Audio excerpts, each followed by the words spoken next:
Security concerns are heightened ahead of the iconic New Year's Eve ball drop in New York City's Times Square. As Israel expands its ground offensive in Gaza, 10 security agencies, including the FBI, say this has created a heightened threat environment.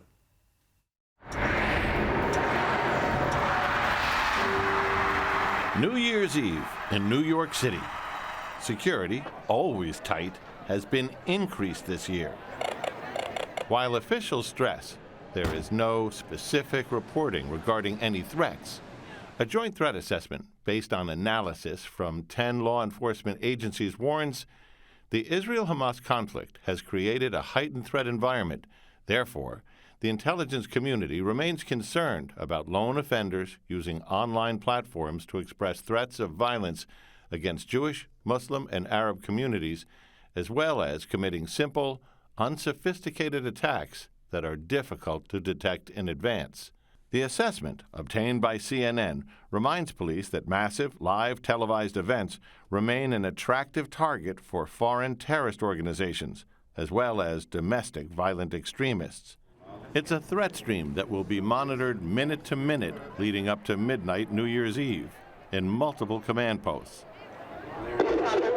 From the NYPD's Joint Operations Center to its Intelligence Bureau to the FBI's Joint Terrorism Task Force gathered in an operations center in Lower Manhattan.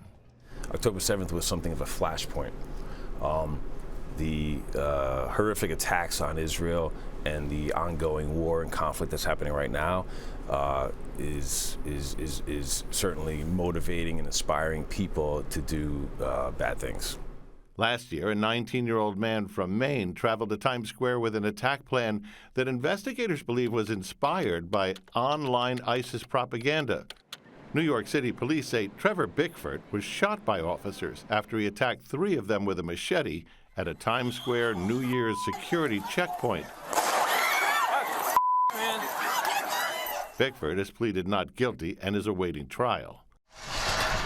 The security package, not just crowd control and traffic, but what they call the Counter Terrorism Overlay, includes a network of cameras, NYPD counter sniper teams in skyscrapers above, bomb detection canines moving around the perimeter, dogs that can pick up the whiff of explosives, even moving through a crowd 100 feet away, radiation detectors worn by police on the street, and an especially equipped NYPD helicopter high above.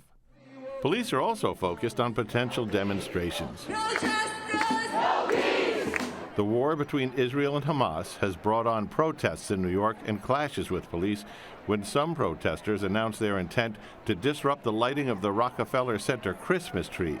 The live televised event in Times Square is another potential target for disruption. We know what their tactics are. We're going to make some adjustments to our tactics. No one's getting to that ball, if I can put it to you that way. But protests, and even disorder, is not what keeps the NYPD or the FBI up at night. Terrorism is. And while the officials say there is no specific credible threat on their radar, this year they are doing more than ever, they say, to ensure that.